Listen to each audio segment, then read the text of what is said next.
നഗരത്തിൽ നടക്കുന്ന ചില തുടർ കൊലപാതകങ്ങൾ. മരണപ്പെടുന്നവരുടെ വീട്ടിലേക്ക് ഓരോ ലെറ്റർ വരികയാണ്. അടുത്തത് ആരാണ് കൊല്ലപ്പെടാൻ പോകുന്നതെന്ന്. ഇതൊരു സീരിയൽ കില്ലിംഗ് ആണോ? പിന്നിലെ അപ്രതീക്ഷിത ട്വിസ്റ്റുകൾ നമ്മുടെ നായകനും ടീമും തേടി ഇറങ്ങാണ്. ക്രൈം ത്രില്ലർ പ്രേമികൾക്ക് ഉറപ്പായിട്ട് ഇഷ്ടപ്പെടുന്ന ഏറ്റവും പുതുതായിട്ട് ഇപ്പൊ അടുത്ത് റിലീസായിട്ടുള്ള നമ്മുടെ ഇന്ദ്രജിത്ത് അഭിനയിച്ച ധീരം എന്ന കഥയാണ് ഇന്ന് നമ്മൾ കാണാൻ പോകുന്നത്. കഥയിലേക്ക് പോകുന്നതിന് മുൻപ് ഇതിലും അടിപൊളി കഥകൾ നിങ്ങളിലേക്ക് വേഗത്തിൽ തേടി എത്തിക്കാൻ എല്ലാ കൂട്ടുകാരും എനിക്ക് ആകെ ചെയ്തു തരേണ്ടത് ഇപ്പൊ തന്നെ ഈ വീഡിയോയ്ക്ക് ഒന്ന് ലൈക്ക് ചെയ്യുക. കഥ ഇഷ്ടപ്പെടുകയാണെങ്കിൽ, ഇതുപോലുള്ള കഥകൾ കാണാൻ തോന്നുകയാണെങ്കിൽ ട്വിസ്റ്റ് മലയാളി എന്ന് നമ്മുടെ ചാനൽ സബ്സ്ക്രൈബ് ചെയ്ത് വെക്കുക. അപ്പോൾ തുടങ്ങിയാലോ?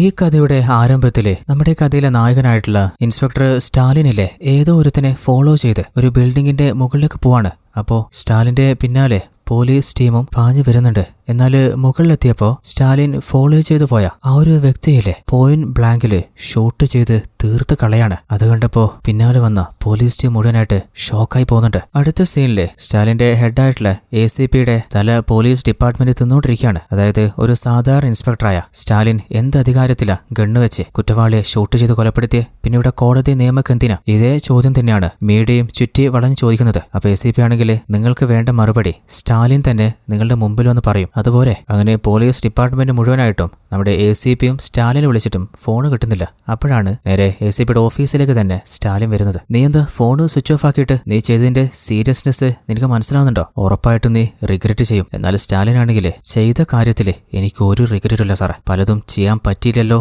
എന്ന കുറ്റബോധം മാത്രമേ ഉള്ളൂ. അങ്ങനെ ഹ്യൂമൻ റൈറ്റ്സ് അതോറിറ്റി നമ്മുടെ സ്റ്റാലിന്റെയും അതുപോലെ കമ്മീഷണറിന്റെയും, ഞാൻ ഇദ്ദേഹത്തെ ACP എന്ന് പറഞ്ഞു തോന്നുന്നുണ്ട്, എന്നാൽ ശരിക്കും കമ്മീഷണറാണ്, കമ്മീഷണറിന്റെയും തല തിന്നാണ്. ഓൾറെഡി കുറ്റാരോപിതനായ സ്റ്റാലിനെ ഈ കേസിലേക്ക് നിയമിച്ചത് നിങ്ങളല്ലേ? അപ്പോ നിങ്ങളുടെ മൊഴി രേഖപ്പെടുത്തിയിട്ട് പോയാൽ മതി. അങ്ങനെ അടുത്ത സീനിൽ നമ്മൾ കാണുന്നത് കുറച്ച് ആഴ്ചകൾക്ക് മുൻപ് നമ്മുടെ ഹീറോ സ്റ്റാലിനും ലേഡി അസിസ്റ്റന്റും കൂടി മറ്റേതോ ഒരു സ്റ്റേഷനിലെ ചില ഡീറ്റെയിൽസ് എടുത്തു വെക്കാൻ പറഞ്ഞിട്ടുണ്ട്. അപ്പോൾ അവിടെ ദിശയാണെങ്കിൽ സാറ് പറഞ്ഞ കേസിൽ ഉൾപ്പെട്ട പെൺകുട്ടി 17 വയസ്സ് മാത്രം പ്രായമുള്ള കല്യാണി എന്ന കുട്ടിയായിരുന്നു. അന്ന് ആ കേസ് അന്വേഷിച്ചത് ഇപ്പോഴത്തെ CI സെൽവരാഘവൻ സാറായിരുന്നു. അന്ന് അദ്ദേഹം SI സ്ഥാനത്തായിരുന്നു. അപ്പോൾ ഹീറോ സ്റ്റാലിൻ ആണെങ്കിൽ നമുക്ക് ആ പെൺകുട്ടി പഠിച്ച സ്കൂളിലേക്ക് ഒന്ന് പോണല്ലോ. അങ്ങനെ നേരെ ആ സ്കൂളിൽ പോയിട്ട് 2017-ലും 2018-ലും ആ സ്കൂളിൽ പഠിച്ച കുട്ടികളുടെ മുഴുവൻ ഡീറ്റെയിൽസും കളക്ട് ചെയ്തെടുക്കാണ്. അപ്പോൾ ആ ഒരു ലിസ്റ്റിലെ ആരുടെ ഡീറ്റെയിൽസ് അവർ കണ്ടെത്തിയിട്ടുണ്ട്. അത് കണ്ടപ്പോൾ ഷോക്കായി പോവാണ്. അപ്പോൾ അതിന്റെ 3 ആഴ്ച മുൻപ് ഒരു പാർട്ടി ഫംഗ്ഷനിൽ വെച്ച് IG-യുടെ കുടുംബക്കാരനായിട്ടുള്ള ഒരു പയ്യൻ മർഡർ ചെയ്യപ്പെട്ടിട്ടുണ്ട്. അപ്പോൾ അങ്ങോട്ടെത്തിയ നമ്മുടെ IG-യോട്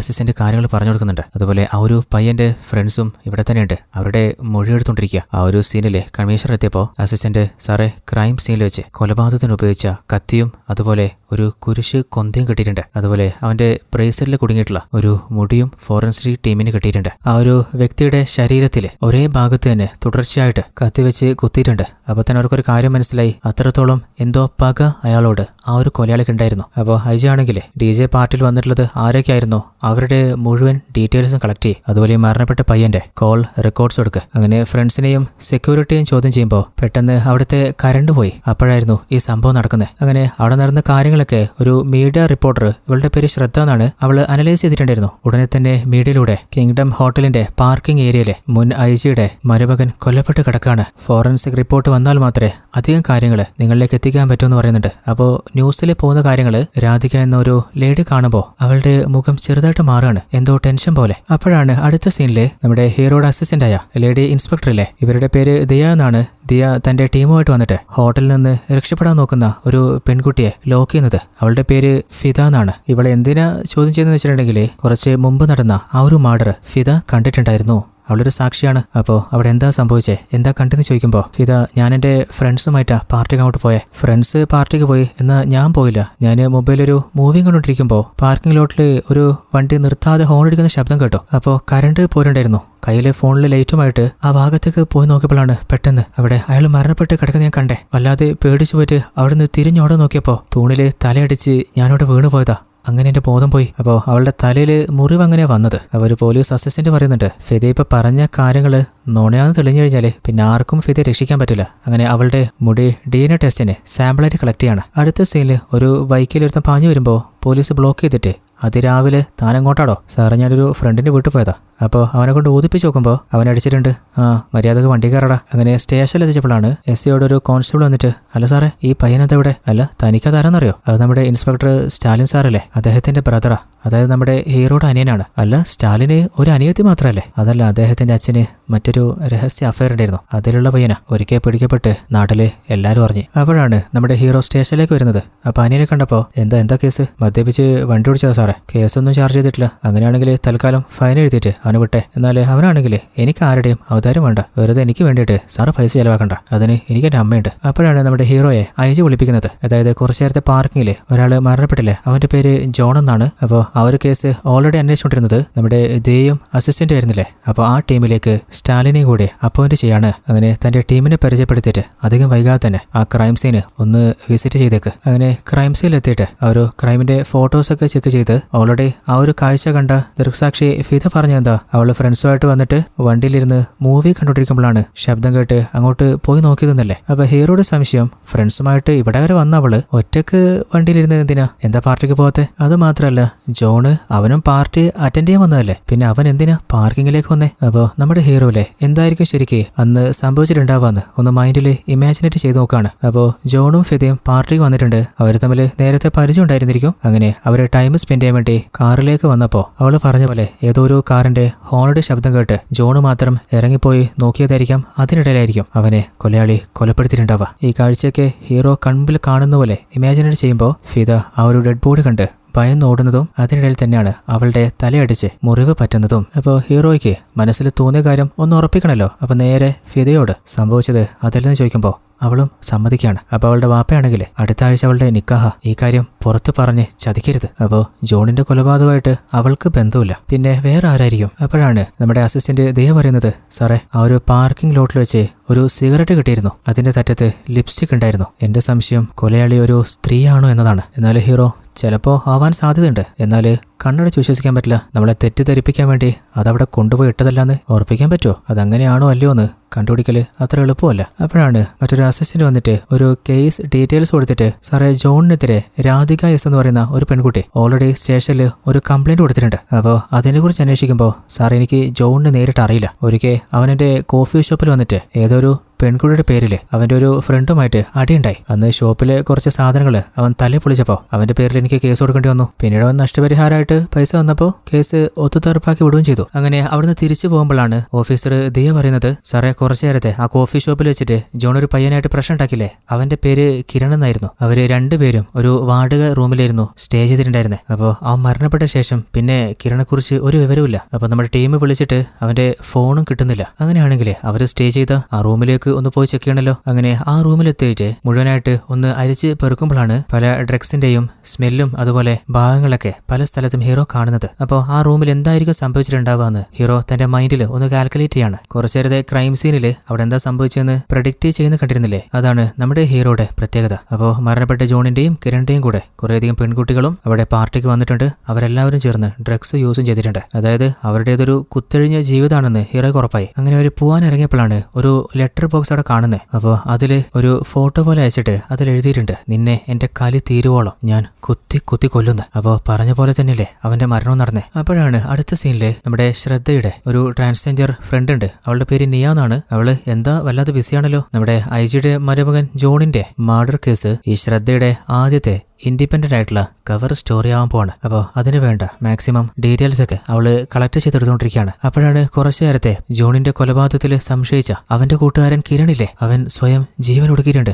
അങ്ങനെ ആ കാഴ്ച കണ്ട ജനങ്ങള് ഉടനെ തന്നെ പോലീസിനെ അറിയിക്കുകയാണ്. എന്നാൽ അതേ സ്ഥലത്തേക്ക് നമ്മുടെ റിപ്പോർട്ടർ ശ്രദ്ധ ഇടിച്ചു കയറാൻ നോക്കുമ്പോൾ പോലീസ് ഓഫീസർ പറയുന്നുണ്ട്, അവിടുത്തെ പ്രൊസീജിയറൊക്കെ ഒന്ന് കഴിഞ്ഞോട്ടെ. അങ്ങനെ മാക്സിമം എവിഡൻസുകൾ അവിടെ നിന്ന് ഫോറൻസിക് ടീം കളക്ട് ചെയ്തെടുക്കുകയാണ്. അപ്പോഴാണ് ആ ഒരു സ്റ്റേഷൻ പരിധിയിലെ ഇൻസ്പെക്ടർ മനസ്സിലാവുന്നത് നമ്മുടെ ഹീറോ അന്വേഷിക്കുന്ന ജോണിന്റെ മർഡർ കേസുമായിട്ട് കിരണിനും കണക്ഷൻ ഉണ്ട്. അപ്പൊ ഹീറോ ആ കാര്യം വിളിച്ച് പറയുമ്പോൾ ആ ഒരു ക്രൈം സീനിലേക്ക് നമ്മുടെ ഹീറോ വന്ന് നോക്കുമ്പോൾ ആ ഒരു ഇൻസ്പെക്ടർ പറയുന്നത് സാഹചര്യം കണ്ടിട്ട് സ്വയം ജീവൻ ഒടുക്കിയതാണ്. അങ്ങനെ ഹീറോ ആയിരുന്നു ചെക്ക് ചെയ്തിട്ട് ഇവിടെ അടുത്തെവിടെയെങ്കിലും CCTV ഉണ്ടെങ്കിൽ ആ ഒരു കാര്യം ഒന്ന് കൺഫേം ചെയ്തേ. അങ്ങനെ നൈറ്റ് ഹീറോയിൻ ടീം വരുമ്പോൾ അസിസ്റ്റന്റ് ജോസ് പറയുന്നുണ്ട്, ആ കിരണ് പിടിക്കപ്പെടുന്ന ഭയന്നിട്ടായിരിക്കും ചിലപ്പോൾ അങ്ങനെ ചെയ്തേ. എന്നാൽ ഹീറോയ്ക്ക് ഇതിന്റെ പിന്നിലും ജോണിനെ ആരാണോ എന്താണോ ഇല്ലാതാക്കിയത് അതേ ആള് തന്നെയാണെന്ന് ഒരു സ്ട്രോങ് ആയിട്ടുള്ള തോന്നൽ വരുന്നുണ്ട്. അപ്പോൾ തന്റെ അസിസ്റ്റന്റിനോട് ആ കാര്യം പറഞ്ഞിട്ട് എന്റെ മനസ്സ് പറയുന്നത് ഈ കേസ് ഇതിലും കൂടുതൽ കോംപ്ലിക്കേറ്റ് ആവാൻ പോവാണെന്നാണ്. അടുത്ത സീനില് നമ്മുടെ ശ്രദ്ധയിലെ രാധികയോട് നിങ്ങളുടെ കോഫി ഷോപ്പിൽ വെച്ച് മരണപ്പെട്ട ജോണും അവന്റെ ഫ്രണ്ട് കിരണും ഒരു പെൺകുട്ടിക്ക് വേണ്ടിയിട്ട് അടിയുണ്ടാക്കിയേ. ആ പെൺകുട്ടി ആരായിരുന്നു? ഇതൊക്കെ ചോദിക്കാന് നിങ്ങളാരാ? പോലീസൊന്നുമല്ലല്ലോ, എനിക്ക് കുറച്ച് തിരക്കുണ്ടെന്ന് പറഞ്ഞിട്ട് അവള് അവിടെ നിന്ന് എഴുന്നേറ്റ് പോവാണ്. അപ്പോഴാണ് നമ്മുടെ ഹീറോയുടെ അസിസ്റ്റന്റ് ദേവ് പറയുന്നത് സാറിന്റെ പ്രഡിക്ഷൻ കറക്റ്റ് ആയിരുന്നു. ജോണിനെ കൊലപ്പെടുത്താൻ ഉപയോഗിച്ച കത്തിയിൽ നിന്ന് കിട്ടിയ ഫിംഗർ പ്രിന്റും കിരൺ മരണപ്പെട്ട സ്പോട്ടിൽ നിന്ന് ഒരു കുപ്പി കിട്ടിയിരുന്നു, അതിലെ ഫിംഗർ പ്രിന്റും മാച്ചിങ് ആണ്. അപ്പോ ആ ഒരു കൊലയാളി ബോധപൂർവം നമ്മുടെ മുമ്പിലേക്ക് ആ കത്തിയും കുപ്പിയും ഇട്ട് തന്നതാണ്, നമ്മുടെ ചലഞ്ച് ചെയ്യുന്ന പോലെ. അപ്പോഴാണ് അസിസ്റ്റന്റ് ജോസിലെ ലാപ്പിലെ ആ ഭാഗത്തുണ്ടായിരുന്ന ചില CCTV വിഷ്വൽസിലെ വണ്ടികള് പാസ് ചെയ്യുന്ന ഡീറ്റെയിൽസ് പറഞ്ഞു കൊടുക്കുന്നത്. നോർമലി അവിടെ അടുത്തൊരു പള്ളിയിൽ നിന്ന് കിരൺ മരണപ്പെട്ട സ്ഥലത്തേക്ക് എല്ലാ വണ്ടികളും 4 മിനിറ്റ് കൊണ്ട് എത്തിയിട്ടുണ്ട്. എന്നാൽ ഒരു വണ്ടി മാത്രം 40 മിനിറ്റോളം എടുത്തിട്ടാണ് ആ ഭാഗം പാസ് ചെയ്തത്. അതിന്റെ പിന്നിൽ എന്തോ ഒരു സംശയമില്ലേ? അപ്പോ ആ വണ്ടി ആരെന്ന് നോക്കുമ്പോൾ കിരണിന്റെ അനിയത്തിയുടേതാണ്. അങ്ങനെ നേരെ വീട്ടിലെത്തിയിട്ട് അവളുടെ അച്ഛനോട് കഴിഞ്ഞ ശനിയാഴ്ച നിങ്ങളുടെ മകളുടെ വണ്ടി അവൾ എങ്ങോട്ടാ രാത്രി കൊണ്ടുപോയ, അതിന് 1.5 മാസമായിട്ട് അവൾ ആ വണ്ടി തൊട്ടിട്ടേ ഇല്ല. അതുപോലെ അവളോട് ചോദിക്കുമ്പോഴും ഞാനല്ലാതെ വണ്ടി വേറെ ആരും ഉപയോഗിക്കാറില്ല, 1.5 മാസമായിട്ട് ഞാൻ UK-യിലായിരുന്നു, പാസ്പോർട്ട് ചെക്ക് ചെയ്തപ്പോ അവൾ പറഞ്ഞു സത്യം തന്നെയാ. അപ്പോ അവിടെ നിറങ്ങുമ്പോൾ ഹീറോ പറയുന്നുണ്ട് നമ്മുടെ പോലീസിന് സിറ്റിയിലും പുറത്തുമായിട്ട് 450ഓളം ക്യാമറാസ് ഇല്ലേ, അതിലേതെങ്കിലും ക്യാമറയിൽ ആ വണ്ടി എടുത്ത് പോയത് ആരാണോ അയാൾ പെട്ടിട്ടുണ്ടാവും. അപ്പോ ശരിക്കൊന്ന് ചെക്ക് ചെയ്യാൻ പറ. അങ്ങനെ പോകാൻ ഇറങ്ങിയപ്പോഴാണ് കിരണിന്റെ അച്ഛനില്ലേ ജോണിന്റെ ലെറ്റർ ബോക്സിൽ നിന്ന് കിട്ടിയ പോലെ തന്നെ ഒരു നോട്ട് കിരണ് വന്നിട്ടുണ്ട്. അപ്പൊ ഹീറോ നോക്കുമ്പോ ജോണിനെ കൊന്ന പോലെ തന്നെ കിരണിനെ വേറെ രീതിയിൽ ഞാൻ തീർക്കും. അപ്പൊ ഹീറോ പറയുന്നുണ്ട് 2 ഫോട്ടോസ് എടുത്തിട്ടുള്ളത് ഒരേ ക്യാമറയിൽ, 2ലും എഴുതിയിട്ടുള്ളത് ഒരേ ഹാൻഡ് റൈറ്റിംഗില്. അതുപോലെ ഈ ഒരു 2 മർഡേഴ്സുമായിട്ട് 3 കാര്യങ്ങൾ കണക്റ്റഡ് ആണ്. ഒന്ന്, 2 പേരും പഠിച്ചിരുന്നത് ഒരേ ഗുരുകുലം കോളേജില്. രണ്ടാമത് ഒരേ ക്യാമറയിൽ എടുത്തിട്ടുള്ള ഫോട്ടോസ് തന്നെയാണ് 2 ആളുകളുടെ വീട്ടിലേക്ക് അയച്ചിട്ടുള്ളത്. മൂന്നാമത് 2 പേരുടെയും മരണം നടന്നത് ശനിയാഴ്ച രാത്രികളിലാണ്. അപ്പോഴാണ് ഓൾറെഡി നമ്മുടെ ഹീറോ പറഞ്ഞിരുന്നില്ലേ പോലീസ് CCTV ക്യാമറ മൊത്തം ചെക്ക് ചെയ്യാൻ. അപ്പോൾ ആ ഒരു താറിലുള്ള അതേ നമ്പറിലുള്ള മറ്റൊരു ബുള്ളറ്റ് കൂടി കണ്ടെത്താണ്. ആ നമ്പർ ചെക്ക് ചെയ്ത് നോക്കുമ്പോൾ അതും ഫേക്കാണ്. അതായത് പോലീസിനെ കബളിപ്പിക്കാനാണ് കൊലയാളി ശ്രമിച്ചുകൊണ്ടിരിക്കുന്നത്. അപ്പോൾ ദേ ചോദിക്കുന്നുണ്ട് സാറേ അപ്പൊ നമ്മൾ തേടുന്നത് ഒരു സീരിയൽ കില്ലറെയാണോ? അപ്പോൾ ഹീറോ അതെ, എന്നാലേ ഇവിടെ ഒരു വ്യത്യാസമുണ്ട്. എല്ലാവരും കരുതുന്ന പോലെ അതൊരു പുരുഷനല്ല, മറിച്ചൊരു സ്ത്രീയാണ്. അതുമാത്രമല്ല അവൾക്ക് സ്ട്രോങ് ആയിട്ടുള്ള എന്തോ ഒരു റീസൺ ഉണ്ട്. എന്റെ ഉദ്ദേശം കറക്റ്റ് ആണെങ്കിൽ അവളിപ്പോ അടുത്ത ഇരയുടെ പിന്നാലെ ആയിരിക്കും. അതേപോലെ തന്നെ ആ ഒരു ലേഡി സീരിയൽ കില്ലറിലെ അവള് ഏതോ ഒരു പയ്യന്റെ വീട് ലക്ഷ്യമാക്കി അവിടെ ബെല്ലടിക്കുമ്പോ അവനൊന്നും അറിയാതെ വന്ന് വാതിൽ തുറക്കാണ്. പണി പാളിന്ന് കരുതുമ്പോ വീട്ടിലേക്ക് ഇപ്പൊ വന്നിട്ടുള്ളത് അവന്റെ 2 കൂട്ടുകാരാണ്. അവന്മാര് വന്നിട്ടുള്ളത് കുറച്ച് ഡ്രഗ്സ് കൈമാറി കൊടുക്കാനാണ്. അപ്പോഴാണ് നമുക്ക് മനസ്സിലാവുന്നത് ഈ ഒരു പയ്യനില്ലേ ഇവൻ MLA-യുടെ മകനാണ്. അപ്പോ MLA-യുടെ വണ്ടിയിൽ ഡ്രഗ്സ് കടത്തി കഴിഞ്ഞാല് പോലീസ് ചെക്ക് ചെയ്യില്ലല്ലോ. അങ്ങനെ അവൻ ആ ഡ്രഗ്സ് കൊടുത്തിട്ട് അവിടെ നിന്ന് പോകാൻ ഇറങ്ങുമ്പോ അതേ സമയത്ത് പോലീസ് ടീം രാത്രി പെട്രോളിംഗ് ശക്തമാക്കിയിട്ടുണ്ട്. കാരണം ഇന്ന് ശനിയാഴ്ച രാത്രിയാണ്. അപ്പോൾ ഉറപ്പായിട്ടും കൊലപാതകം നടക്കാനുള്ള സാധ്യതയുണ്ട്. അപ്പോഴാണ് പോലീസിന് മുമ്പിലൂടെ MLA-യുടെ മകനില്ലേ പാഞ്ഞടിച്ചു പോകുന്നത്. അപ്പോ അവന്റെ പിന്നാലെ ഏതോ ഒരുത്തൻ ബൈക്കിൽ ഫോളോ ചെയ്ത് വരുന്നുണ്ട്. പോലീസിനെ കണ്ട് നിർത്താതെ പോയപ്പോ എന്റെ മുമ്പിലാണോ അവന്റെ കസർത്ത്. അങ്ങനെ SI അവനെ പിടിക്കാൻ പാഞ്ഞു വരുമ്പോ കുറച്ച് ദൂരം എത്തിയപ്പോ അവന്റെ വണ്ടിയിലെ ഒരു സൈഡിൽ നിർത്തിയിട്ടുണ്ട്. തുറന്നു നോക്കുമ്പോ ആ വണ്ടിയിൽ നിന്ന് ഡ്രഗ്സ് കിട്ടുകയാണ്. അപ്പോൾ പോലീസ് ഫോളോ ചെയ്തോണ്ട് ചിലപ്പോൾ പേടിച്ച്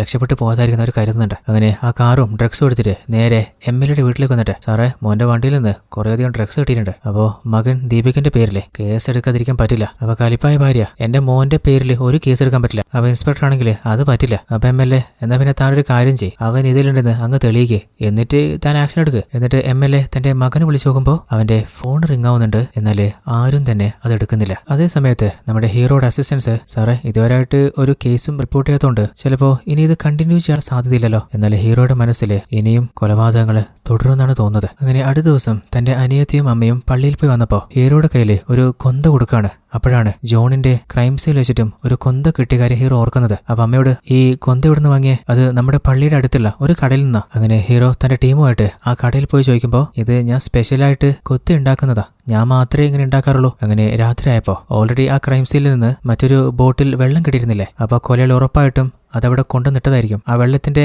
ലാബ് റിപ്പോർട്ട് കിട്ടുമെന്ന് ചോദിക്കുമ്പോൾ നാളെ ഉറപ്പായിട്ട് വരും സാറേ, അങ്ങനെയാണെങ്കിൽ റിപ്പോർട്ട് വെച്ച് നമുക്ക് മുന്നോട്ട് പോകാം. അതേപോലെ അടുത്ത ദിവസം തന്നെ നമ്മുടെ അസിസ്റ്റന്റ് ദിയ ഹീറോയെ വിളിച്ചിട്ട് സാറേ ആ വെള്ളത്തിന്റെ റിപ്പോർട്ട് കിട്ടിയിട്ടുണ്ട്. നമ്മൾ കരുതിയ പോലെ അത് കുടിവെള്ളമല്ല, മറിച്ച് KMC-യുടെ അരികിലെ ഒരു പുഴയുണ്ട്, ആ പുഴയിലെ വെള്ളമാണ് കാരണം അതിലെ കെമിക്കലും ഈ വെള്ളത്തിലെ കെമിക്കലും മാച്ച് ആയിട്ടുണ്ട്. കഴിഞ്ഞ 6 മാസമായിട്ട് ആ ലാബിനെതിരെ പ്രക്ഷോഭങ്ങൾ നടന്നുകൊണ്ടിരിക്കുകയാണ്. അപ്പോൾ ഹീറോ ആണെങ്കിൽ അങ്ങനെയാണെങ്കിൽ ഉടനെ ആ ഒരു പുഴയിൽ ഒന്ന് ചെക്ക് ചെയ്യണം. അങ്ങനെ പോലീസ് ടീം ആ ഒരു പുഴ അരിച്ചു പെറുക്കിയപ്പോൾ മൂന്നാമതായിട്ട് ആ ഒരു MLA മകൻ ദീപകില്ലേ, അവന്റെ ബോഡി ആ വെള്ളത്തിൽ നിന്ന് കിട്ടുകയാണ്. അപ്പോഴാണ് അവന്റെ ബോഡിയിലായിട്ട് ഒരു ടോയ് കാറ് ഹീറോയ്ക്ക് കിട്ടുന്നത്. അപ്പോൾ കിരൺ മരണപ്പെട്ടെടുത്ത് ആ ഒരു വെള്ളക്കുപ്പി ഉണ്ടായിരുന്നു, അതേ വെള്ളത്തിലാണ് ഇപ്പോൾ ദീപകിന്റെ ബോഡി കിട്ടിയത്. അങ്ങനെയാണെങ്കിൽ ദീപകിന്റെ ശരീരത്തിൽ നിന്ന് കാറ് കിട്ടിയിട്ടുണ്ടെങ്കിൽ അടുത്ത ആളുടെ ബോഡി ഏതോ ഒരു കാറിൽ നിന്നാണ് കിട്ടാൻ പോകുന്നത്. അപ്പോൾ നമ്മുടെ ഹീറോയോട് റിപ്പോർട്ടർ ശ്രേയ ഇതിനെക്കുറിച്ച് എന്താ പറഞ്ഞെന്ന് ചോദിക്കുമ്പോൾ നിങ്ങൾക്ക് ആരാ പെർമിഷൻ തന്നെ, അങ്ങനെ അവരെയും തള്ളി മാറ്റിയിട്ട് അവിടുന്ന് ഹീറോയും ടീമും പോവാണ്. അപ്പോഴാണ് നമ്മുടെ ദിയയില്ലേ ആ ഒരു 2 പേരുടെയും ലെറ്റർ ബോക്സിൽ നിന്ന് കിട്ടിയ പോലെ തന്നെ ഒരു ലെറ്റർ ഹീറോ കൊണ്ടുവന്ന് കൊടുക്കുന്നത്. തുറന്നു നോക്കുമ്പോൾ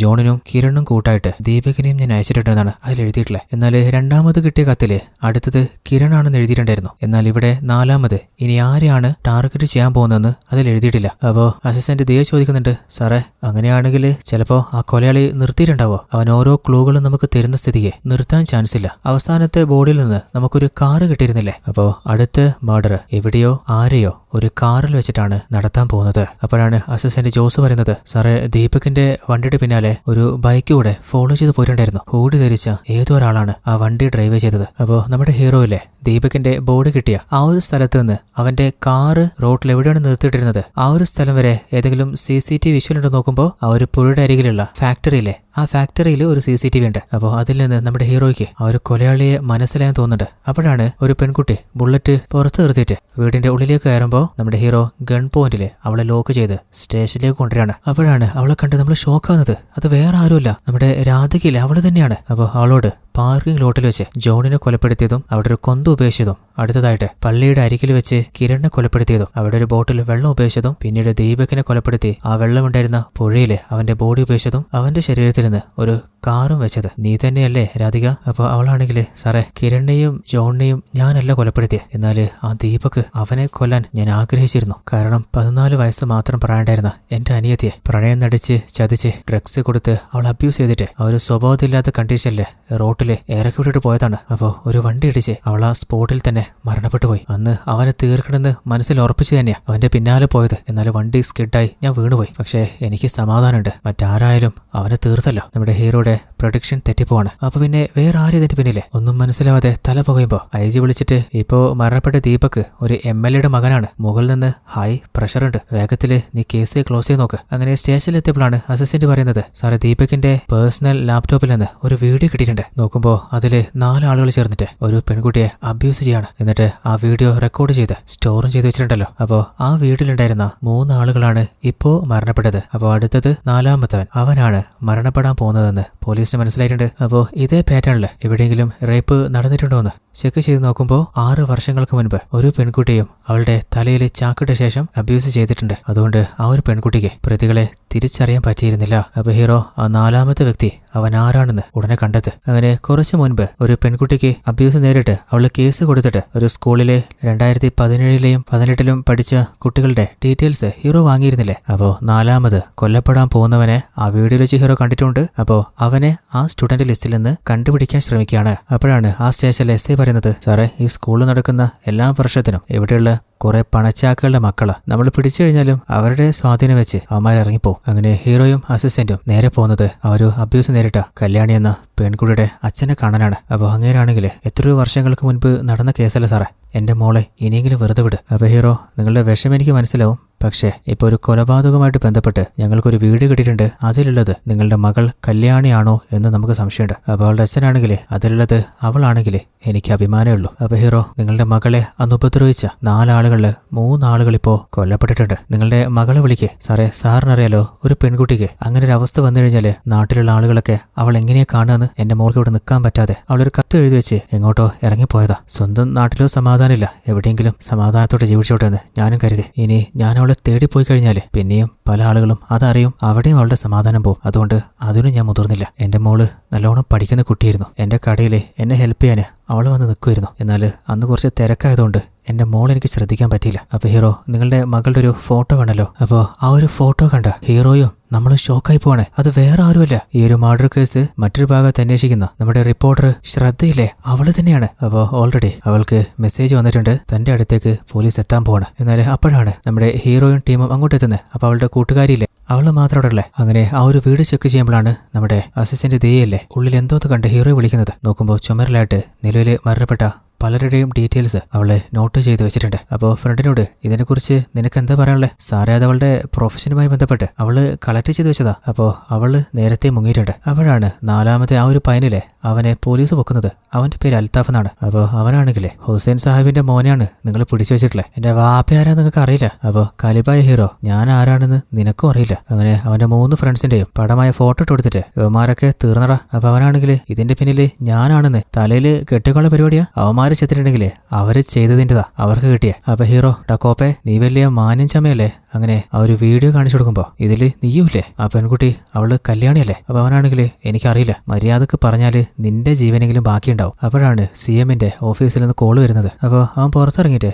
സാറേ ഇപ്പൊ എന്റെ തന്താരെന്ന് മനസ്സിലായില്ലേ. സാറെന്തായാലും കാര്യങ്ങൾ പറഞ്ഞു തന്നെ നന്നായി. ഇനിയിപ്പോ അവളുടെ കാര്യം ഞങ്ങൾ നോക്കിക്കോളും. അപ്പൊ ഹീറോ ഈ ശനിയാഴ്ച രാത്രിക്കുള്ളില് അവള് നിന്നെ തീർക്കാതെ നോക്കിയോ, ഇല്ലെങ്കിൽ ഞങ്ങൾക്ക് പണിയാവും. അങ്ങനെ അവന് വിട്ടുകഴിഞ്ഞപ്പോ IG വിളിച്ചിട്ട് എന്താണോ ചെയ്തേ? ഹോം മിനിസ്റ്റർ വിളിച്ചതാ. പക്ഷേ അവനെ അതിനെല്ലാം ഞാൻ പുറത്തു വിട്ടെ. കഴിഞ്ഞ 24 മണിക്കൂറായിട്ട് നമ്മുടെ ടീം അവനെ ഓരോ സെക്കൻഡും ഫോളോ ചെയ്യുന്നുണ്ട്. അതായത് ഇരയിട്ട് കൊടുത്തിട്ട് കില്ലർ പിടിക്കാനുള്ള പ്ലാൻ ആയിരുന്നു. അങ്ങനെ അൽത്താഫിനെ തന്നെ ഫോളോ ചെയ്ത് ഓൾമോസ്റ്റ് ശനിയാഴ്ച രാത്രി മരണം നടന്ന ആ ഒരു സമയമായിട്ടും പ്രത്യേകിച്ച് പ്രശ്നമൊന്നുമില്ല. അപ്പോഴാണ് ഹീറോയ്ക്ക് ഒരു കാര്യം സ്ട്രൈക്ക് ആവുന്നത്. അവര് 4 പേരല്ലല്ലോ, ആ വീഡിയോ എടുത്ത 5-ാമൻ ഒരുത്തനുണ്ടല്ലോ. ഇനിയിപ്പോ അൽത്താഫിന് പകരം അവനായിരിക്കുമോ ഇന്ന് ഇല്ലാതാവാൻ പോന്നെ. അപ്പോൾ നേരെ അൽത്താഫിന് വീട്ടിലെത്തി നോക്കുമ്പോ അവിടെ വമ്പൻ പാർട്ടിയാണ്. എന്നിട്ട് അവനോട് നിങ്ങളുടെ വീഡിയോ എടുത്ത ആ 5-ാമൻ ആരാടാ? അപ്പോൾ പറഞ്ഞിട്ടില്ലെങ്കിൽ എടുത്തവനെ വെള്ളത്തിൽ നോക്കി പഞ്ഞു കിടുമ്പോ അവനാണെങ്കിലേ സാറേ ഞാൻ പറയാം, അത് നമ്മുടെ കൂടെ ഉണ്ടായിരുന്ന ലിയോണാ. അപ്പോൾ ഹീറോ അവൻ എവിടെ അടപ്പുള്ളേ? സാറേ +2 കഴിഞ്ഞ ശേഷം അവനെ കുറിച്ച് എനിക്ക് ഒരു വിവരമില്ല, ഞാൻ സത്യം പറയുന്നേ. അപ്പോഴാണ് ലിയോണില്ലേ അവന്റെ ഫാക്ടറി ക്ലോസ് ചെയ്ത്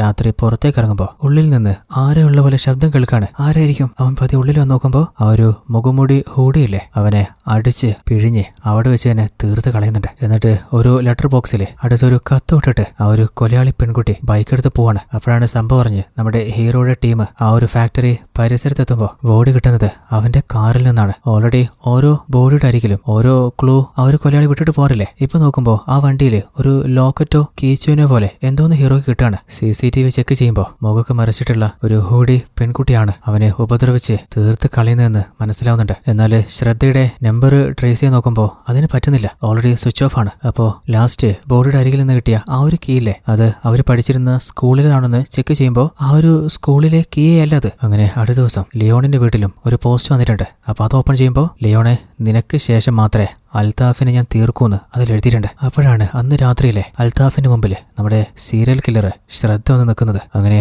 അവളെ ഇടിച്ചു തെറിപ്പിക്കാൻ നോക്കുമ്പോ അവള് പതിയെ മാറുകയാണ്. വണ്ടി സ്ലിപ്പായപ്പോ അവൻ ചാടി ഇറങ്ങി അവളെ ലോക്ക് ചെയ്ത് നോക്കുമ്പോ അതിനുള്ളിൽ നമ്മുടെ ഹീറോയിൻ ടീമും അവളെ പൂട്ടാണ്. എന്നിട്ട് അവര് 5 പേരുടെയും ഫോട്ടോ വെച്ചു കൊടുത്തിട്ട് കല്യാണി നിനക്ക് ഇവരെ അറിയോ? എന്നിട്ട് ആ ഒരു വീഡിയോ കാണിച്ചു കൊടുത്തിട്ട് ഈ വീഡിയോയിൽ കാണുന്നത് കല്യാണിയാണോ? അതുപോലെ അവരെ 4 പേരെയും തീർത്തതും താനാണോ? അപ്പൊ അവള് അതെ ഞാൻ തന്നെ, എന്റെ ജീവിതം നശിപ്പിച്ചത് അവരാ. പോലീസിനൊക്കെ കംപ്ലൈന്റ് കൊടുത്തിട്ടും എനിക്ക് നീതി കിട്ടിയില്ല. അപ്പോ നിഷേധിക്കപ്പെട്ട നീതി ഞാൻ തന്നെ അങ്ങ് നടപ്പാക്കി. അപ്പൊ ഹീറോ അല്ല കല്യാണി, ഓൾറെഡി സ്റ്റേഷനിൽ കംപ്ലൈന്റ് കൊടുത്തപ്പോ ചാക്കുകൊണ്ട് മുഖം മൂടിയിരുന്നതുകൊണ്ട് അവരെ കറക്റ്റ് മനസ്സിലായിട്ടില്ല എന്നല്ലേ കംപ്ലൈന്റിൽ പറഞ്ഞിട്ടുണ്ടായിരുന്നേ. പിന്നെ ഇവരാ തന്നെ ഉപദ്രവിച്ചെന്ന് താൻ എങ്ങനെയാ മനസ്സിലാക്കിയേ? അല്ല സാറേ, സാറൊരു പോലീസുകാരനല്ലേ, നിങ്ങളുടെ നിയമത്തിൽ തന്നെ ഒരു തെളിവും ബാക്കി വെക്കാതെ ഒരു ക്രൈമും നടക്കാറില്ല എന്നില്ലേ? അപ്പൊ ഹീറോ അല്ലേ ഓൾറെഡി എല്ലാവരുടെയും വീട്ടിൽ നിന്ന് കിട്ടിയ ഓരോ ഫോട്ടോസ് അല്ലേ അവര് ആരൊക്കെയാണ് കൊല്ലപ്പെടാൻ പോകുന്നത് എഴുതിയത്? അപ്പൊ ഹീറോ ഇതിൽ എഴുതിയതും ഫോട്ടോ എടുത്തതും താനാണോ? അപ്പൊ അവളും അതെ, അങ്ങനെയാണെങ്കിൽ ആ ക്യാമറയുടെ? അപ്പൊ അവള് അതെന്റെ ക്യാമറയല്ല, എന്റെ ഒരു ഫ്രണ്ടിൻ്റെതാ. എന്നാൽ അപ്പോഴാണ് നമ്മുടെ അസിസ്റ്റന്റിന് ഒരു ഫോൺ വരുന്നത്. അതായത് അൽത്താഫിനെ കൊല്ലാനായിട്ട് ഉപയോഗിച്ച കത്തിയിലെ ഫിംഗർ പ്രിന്റും ജോണിന്റെ കൊലപാതകം നടന്ന സ്ഥലത്ത് കിട്ടിയ കത്തിയിലെ ഫിംഗർ പ്രിന്റും മാച്ച് അല്ല. അപ്പൊ ഹീറോ ഐജിയോട് സാറേ ഈ കൊലപാതകങ്ങളൊക്കെ നടത്തിയത് കല്യാണിയല്ല, എന്നാല് കല്യാണിക്കറിയുന്ന വേറെ ആരോ ആണ്. എന്നാല് അതാരാണെന്ന് കല്യാണി പറയുന്നില്ല. ഇനിയിപ്പോ നമ്മൾ എന്താ ചെയ്യുന്നത് ചോദിക്കുമ്പോ സാറേ ആ കൊലയാളിയുടെ ഉദ്ദേശം കല്യാണിയെ വെച്ചിട്ട് അൽത്താഫിനെ ഉപദ്രവിക്കുന്ന പോലെ ഒരു ഡ്രാമ ഉണ്ടാക്കുക. അപ്പോ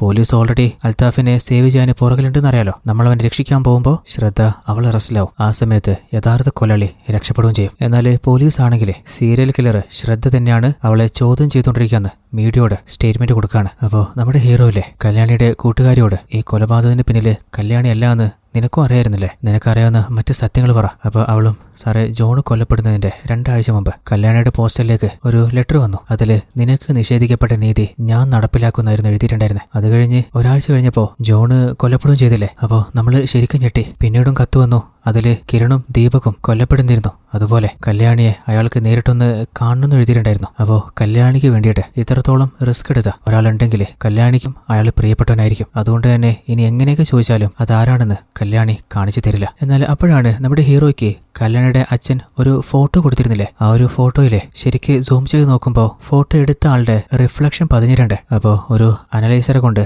അതാരാണെന്ന് ഒന്ന് ഡിറ്റക്ട് ചെയ്തെടുക്കാൻ നോക്കുമ്പോൾ അവസാനം റിസൾട്ട് കണ്ട് നമ്മുടെ ഹീറോ ഷോക്കായി പോവാണ്. അങ്ങനെ നമ്മുടെ ഹീറോ നേരെ പോകുന്നത് തന്റെ അച്ഛന്റെ 2ാം ഭാര്യയുടെ വീട്ടിലേക്കാണ്, അതായത് അനിയൻ ജോണിന്റെ അടുത്തേക്ക്. എന്നിട്ട് എനിക്ക് നിന്നോട് ചില കാര്യങ്ങൾ സംസാരിക്കാനുണ്ട്. അപ്പൊ അവൻ, എനിക്കൊന്നും സംസാരിക്കാനില്ല, ഒരേ തന്തൊക്കെ ഉണ്ടായതാന്ന് ഞാനങ്ങ് നോക്കൂല, കുത്തിനൊടിച്ച് സ്റ്റേഷനിൽ കൊണ്ടുപോകും. അപ്പൊ അവനൊന്ന് പറഞ്ഞപ്പോ, പറടാ, ഈ പെൺകുട്ടി ആരാണെന്ന് നിനക്കറിയോ? അപ്പൊ അവനും, അറിയാം, ഞാൻ പഠിച്ചിരുന്ന ബോർഡിംഗ് സ്കൂളിൽ വെച്ചിട്ട് ഈ കുട്ടിയെ കണ്ടിട്ടുണ്ട്. അപ്പോൾ ആ ഫോട്ടോ എടുത്തതും ഞാൻ തന്നെയാണ്. എന്റെ അച്ഛൻ എനിക്കൊരു ഇൻസ്റ്റന്റ് ക്യാമറ വാങ്ങി തന്നിരുന്നു. അപ്പോൾ ശനിയാഴ്ച ദിവസങ്ങളിൽ മാത്രമേ ആ ക്യാമറ വെച്ച് ഫോട്ടോ എടുക്കാനുള്ള പെർമിഷൻ കിട്ടിയിരുന്നുള്ളൂ. പുറത്തിറങ്ങുമ്പോൾ ഞാൻ പലരുടെയും ഫോട്ടോ ആ ക്യാമറ വെച്ച് എടുത്തിട്ടുണ്ട്. അപ്പോഴാണ് ആ ഒരു പെൺകുട്ടി അതിലെ പാസ്സായപ്പോ ഒരു ഫോട്ടോ എനിക്ക് എടുത്തിരുന്നു ചോദിക്കുന്നത്. അങ്ങനെയാണ് ഞാൻ ആ ഫോട്ടോ എടുത്ത്.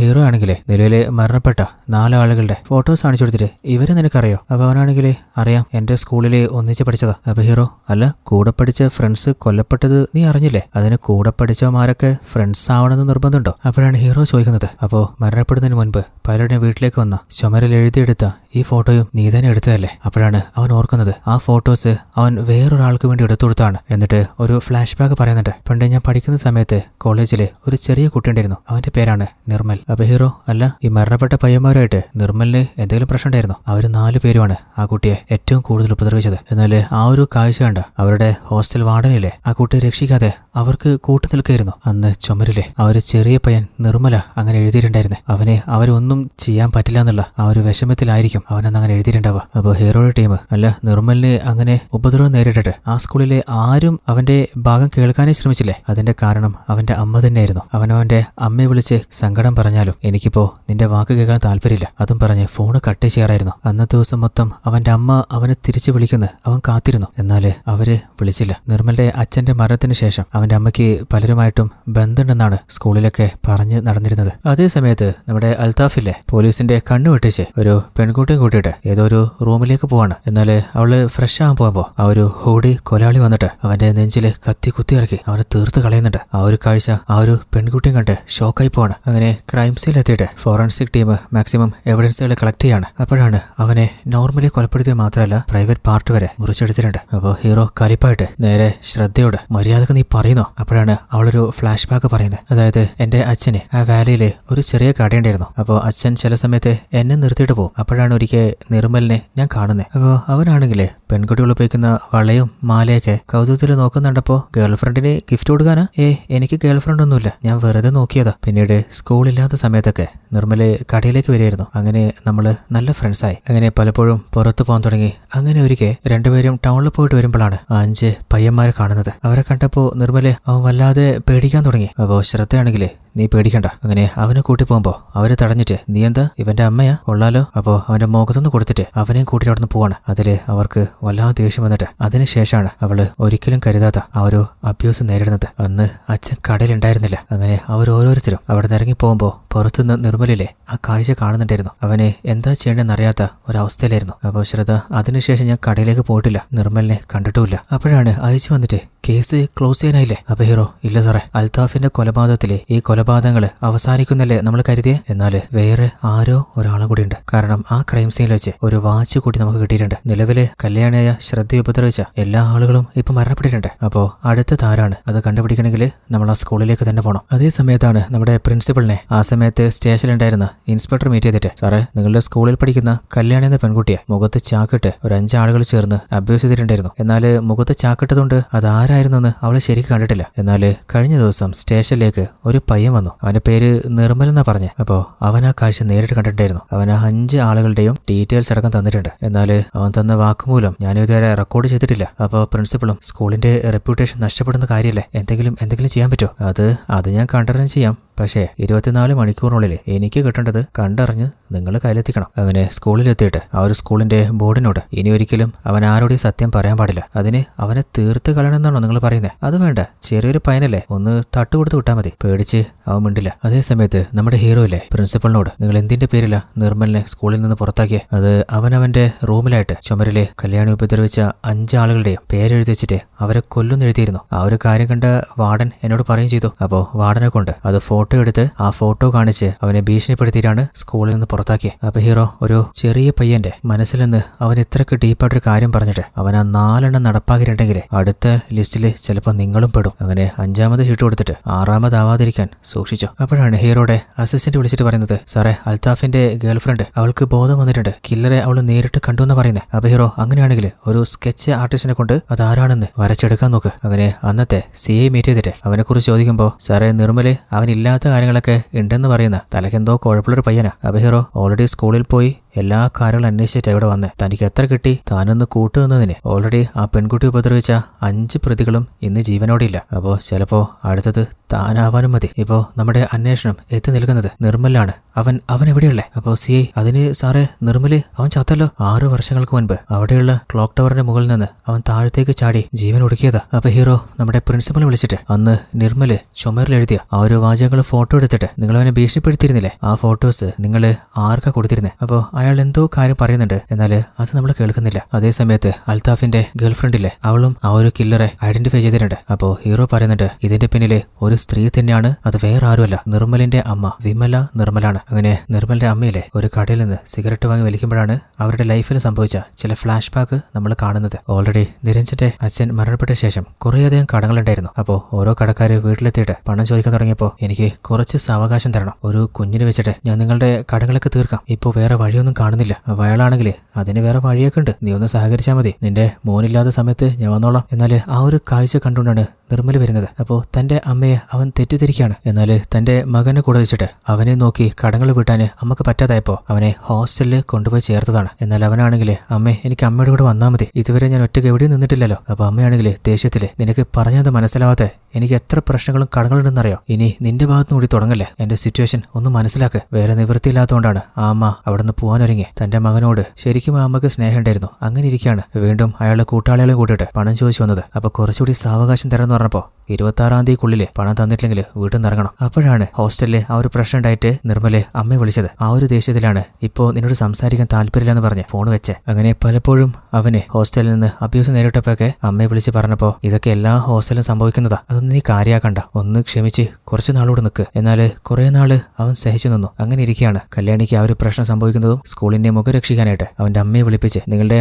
മകൻ ചുമരിൽ എഴുതിയതാ, ഈ ഫോട്ടോസ് കണ്ടോ, ക്ലാസ്സിലും സ്കൂളിലൊക്കെ ചെറിയ പ്രശ്നങ്ങളില്ലാത്ത ഒരു കുട്ടികളും ഇവിടെയില്ല, അതിന് ഇങ്ങനെയൊക്കെ എഴുതി വെച്ചാൽ നിങ്ങൾക്കൊരു കാര്യം അറിയോ, ഇവന് ഈ സ്കൂളിലോ ക്ലാസ്സിലോ ഒരു ഫ്രണ്ട് പോലും ഇല്ല. അപ്പൊ അവന്റെ അമ്മയാണെങ്കിലേ അവന്റെ അച്ഛൻ മരണപ്പെട്ട ശേഷമാണ് അവന് ഡിപ്രഷനൊക്കെ തുടങ്ങി, അതുകൊണ്ടായിരിക്കും. അപ്പൊ പ്രിൻസിപ്പൾ ആണെങ്കിലേ ആ 4 പയ്യന്മാരല്ലേ ജോണിനോട്, ജോണെ നിന്നോട് ഇവൻ എന്താ ചെയ്തേ, അതായത് സ്റ്റെഫി എന്നൊരു പെൺകുട്ടിയെ ഞാൻ ഉപദ്രവിക്കുന്നത് ഇവൻ കണ്ടുവന്ന് പറഞ്ഞായിരുന്നു. അപ്പൊ ഞാൻ ചോദിക്കാൻ പോയപ്പോ അവൻ കോമ്പസ് വെച്ച് എന്നെ കുത്താൻ വന്നു. അപ്പൊ പ്രിൻസിപ്പൾ ആണെങ്കിലേ ഞാൻ സ്റ്റെഫിയോടെ കാര്യം ചോദിച്ചപ്പോൾ അങ്ങനെ ഒരു സംഭവം ഉണ്ടായിട്ടില്ല എന്നാണ് ആ കുട്ടി പറഞ്ഞത്. അത് മാത്രമല്ല ഇവർ 5 പേരും കൂടി ചേർന്ന് നിർമ്മലിനെ കൊല്ലാൻ നോക്കിയെന്ന് അവൻ തന്നെ പറഞ്ഞെടുക്കാൻ തുടങ്ങി. എന്നാൽ സ്കൂളിലെ ഒരു കുട്ടികളും അങ്ങനെ ഒരു സംഭവം കണ്ടിട്ടില്ല. അപ്പോൾ അവനാണെങ്കിലേ സാറേ എനിക്ക് പറയാനും കൂടി ഒന്ന് കേൾക്കണം, എന്നാൽ അയാൾ നീ മിണ്ടാതിരിക്കും. അപ്പൊ അമ്മയും ഇത് അവൻ അവസാനമായിട്ട് പറ്റുന്നതാ, ഇനി ഒരിക്കലും അവനങ്ങനെ ചെയ്യില്ല. അപ്പൊ പ്രിൻസിപ്പൾ ആണെങ്കിൽ നിങ്ങളുടെ മകന്റെ കൈ കാണിക്കാൻ പറ. അപ്പോൾ കയ്യിലൊരു മുറിവ് കണ്ടപ്പോ ഇത് അവൻ സ്വന്തം ചെയ്തതാ, ബാക്കിയുള്ള ആളുകളുടെ മേലെ കുറ്റം ആരോപിക്കാൻ. ഇതുപോലെ മാനസിക പ്രശ്നമുള്ള ഒരു കുട്ടിയെ ഈ സ്കൂളിൽ വെക്കാൻ പറ്റില്ല. അങ്ങനെ സ്കൂളിൽ നിന്ന് പുറത്താക്കിയപ്പോൾ അന്ന് രാത്രി ദേഷ്യം വന്ന അമ്മയോട് അവൻ സത്യങ്ങൾ പറയാൻ ശ്രമിക്കുന്നുണ്ട്. എന്നാൽ അമ്മയാണെങ്കിൽ നീ പറയുന്ന ഒന്നും എനിക്ക് കേൾക്കണ്ട,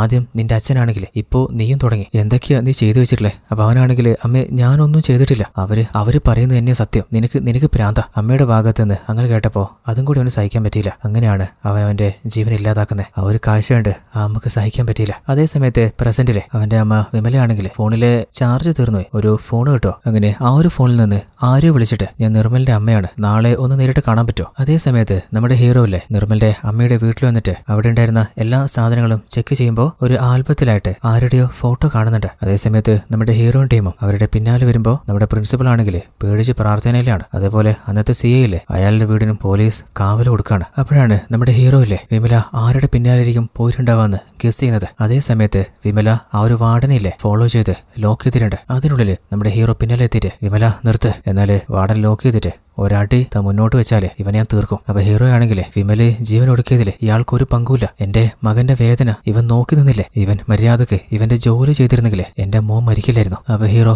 ഇവനെ ഒന്നും ചെയ്യാൻ വേണ്ടിയിട്ടല്ല നിർമ്മൽ എഴുതിയേ, കാരണം അവസാനമായിട്ട് അവൻ എഴുതിയ വാചകം അത് ഇയാളെ കുറിച്ചല്ല. അപ്പോഴേക്കും പോലീസ് ടീം താഴെയെന്ന് ഉറപ്പായപ്പോ വിമല വാർഡനെ കുത്താൻ നോക്കാണ്. അപ്പോ നമ്മുടെ ഹീറോ ഷൂട്ട് ചെയ്ത് പോയിട്ടുണ്ട്. അതേ സമയത്ത് വാർഡനെ ചെസ്റ്റിലെ പരിക്കോടെ രക്ഷപ്പെട്ടപ്പോ അയാൾ പറയുന്നുണ്ട് അവന്റെ അമ്മ പറഞ്ഞ സത്യം തന്നെയാ, നിർമ്മലിനെ എനിക്ക് രക്ഷിക്കാൻ പറ്റുമായിരുന്നു, പക്ഷെ ഞാനത് ചെയ്തില്ല. അതിന്റെ ശിക്ഷ എനിക്ക് കിട്ടി. എനിക്ക് ഒറ്റ മോനായിരുന്നു, അവൻ ഒരു ആക്സിഡന്റില് എന്നെ വിട്ടുപോയി. അതിനുശേഷം എന്റെ ഭാര്യ സംസാരിച്ചിട്ടില്ല. അപ്പോ അവളെ ഒരു സൈക്കാട്രിക് ഡോക്ടറെ കാണിക്കാൻ പോയപ്പോഴാണ് അതേ ഹോസ്പിറ്റലിൽ വെച്ച് നിർമ്മലിന്റെ അമ്മ വിമലയെ ഞാൻ കാണുന്നത്. അങ്ങനെ അവിടെ വെച്ചാണ് നിങ്ങളുടെ മകന് അങ്ങനെ സംഭവിച്ചതിൽ എനിക്കും പങ്കുണ്ട്. അങ്ങനെ അവന്റെ കയ്യിലെ മുറിവ് അവരൊക്കെ ചേർന്നിട്ടതാണെന്നും ആ പെൺകുട്ടിക്ക് സംഭവിച്ചതൊക്കെ അവൻ അനുഭവിച്ച എല്ലാ പീഡനങ്ങളും വാർഡൻ ഏറ്റു പറയാണ്. കല്യാണിക്ക് സംഭവിച്ചത് അവൻ പുറത്തു കൊണ്ടുവരാൻ ശ്രമിച്ചതായിരുന്നു അവൻ ചെയ്ത തെറ്റ്. അതിന് അവൻ അനുഭവിച്ചത് ചെറിയ പീഡനങ്ങളൊന്നും ആയിരുന്നില്ല. അപ്പോഴാണ് ആ ഒരു അമ്മയ്ക്ക് തന്റെ മകൻ പറഞ്ഞതൊക്കെ സത്യമായിരുന്നു, അവൻ എത്രത്തോളം അനുഭവിച്ചിട്ടുണ്ടായിരുന്നെന്ന് മനസ്സിലാവുന്നത്. അവർക്ക് സഹിക്കാൻ പറ്റിയില്ല. അപ്പോൾ ഈ കാര്യങ്ങളൊക്കെ സ്റ്റാലിൻ സാറിന് അറിഞ്ഞിട്ടും ഒരിക്കലും അവരോട് അദ്ദേഹം അങ്ങനെ ചെയ്യാൻ പാടില്ലായിരുന്നു. എന്നോട്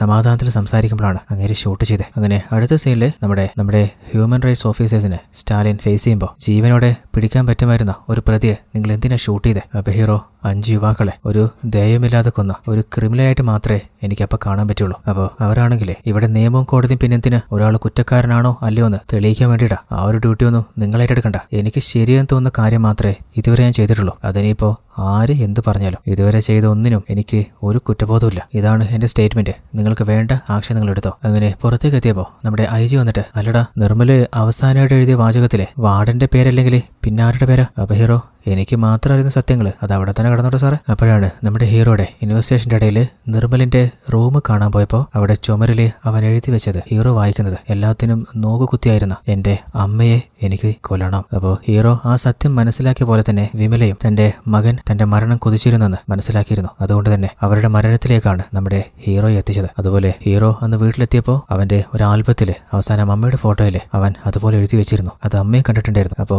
എന്റെ മകൻ ആഗ്രഹിച്ചത് ഇപ്പൊ നടക്കണമെന്ന് പറഞ്ഞിട്ടാണ് ആ വാർഡനെ കുത്താൻ നോക്കുന്നതും അപ്പോൾ ഹീറോ അറിയാതെ ഷൂട്ട് ചെയ്തു പോകുന്നതും. അപ്പോൾ ചിരിച്ചുകൊണ്ടാണ് അന്ന് വിമല താഴത്തേക്ക് വീഴുന്നത്. അവസാനം ഹീറോ പറയുന്നത് വിധിക്കപ്പെട്ട ശിക്ഷ നടപ്പിലാക്കുന്ന ആരാചാര പോലെ ഇത് എന്റെ മാത്രം ശരിയാണ്. ഇതോടുകൂടി ഈ ഒരു കഥ ഇവിടെ അവസാനിക്കുകയാണ്. അത്യാവശ്യം നല്ലൊരു കഥയായിരുന്നില്ലേ? അപ്പോൾ ഞാൻ പറഞ്ഞ കഥ ഇഷ്ടപ്പെട്ടാൽ വീഡിയോയ്ക്ക് ലൈക്ക് ചെയ്യാൻ മറന്നുപോയ എല്ലാ കൂട്ടുകാരും ഇപ്പൊ തന്നെ ഒന്ന് ലൈക്ക് ചെയ്യുക. നിങ്ങളുടെ അഭിപ്രായങ്ങൾ കമന്റ് ചെയ്യുക. ഇതിലും അടിപൊളി കഥകൾ കാണാൻ താല്പര്യമുള്ള കൂട്ടുകാരെ മറക്കാതെ ട്വിസ്റ്റ് മലയാളി എന്ന നമ്മുടെ ചാനൽ സബ്സ്ക്രൈബ് ചെയ്ത് വെച്ചോളൂ. അപ്പോൾ അടുത്തൊരു വീഡിയോയിൽ കാണുമ്പോഴേക്കും ടാറ്റാ ബൈ ബൈ.